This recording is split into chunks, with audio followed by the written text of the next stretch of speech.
السلام علیکم ناظرین، گڈ مارننگ۔ یہ انتہائی افسوسناک واقعہ جہلم شہر کے وسط میں لاہور موڑ پہ یہ آپ دیکھ رہے ہیں مناظر جو ہے، یہاں پہ شدید دھند اور ساتھ ہی اوور لوڈڈ ڈمپر کی وجہ سے یہ جو آپ دیکھ رہے ہیں گاڑی کا ایکسیڈنٹ بھی ہو گیا اور کافی جانی نقصان بھی ہوا۔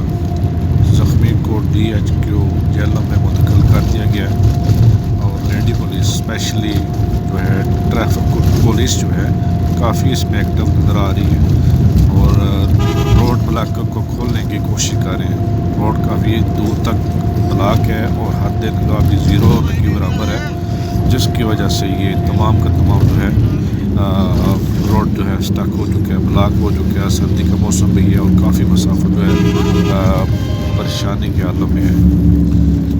دیکھیں گے سامنے آپ کے جو مناظر نظر آ رہے ہیں، اوور لوڈنگ کی وجہ سے یہ سارا کام ہوا۔ ٹریفک پولیس جو ہے کافی ماشاء اللہ ایکٹیو ہے، بہت زیادہ ماشاء اللہ ایکٹیو ہے۔ اللہ پاک ان کو جزا دے۔ لیکن لیڈی پولیس جو ہے کس طرح محنت کر رہی ہیں، کس طرح لوگوں کو ریسکیو کر رہی ہیں۔ میکسیمم جو مسافر جہاں سے پولیس نے شفٹ کر لی ہیں، اسپیشل وہ لوگ جو زخمی تھے ادھر سے چلے گئے، تو بس تو دیکھیں بہت سخت قسم کا یہ ایکسیڈنٹ ہوا اوور لوڈنگ کی وجہ سے۔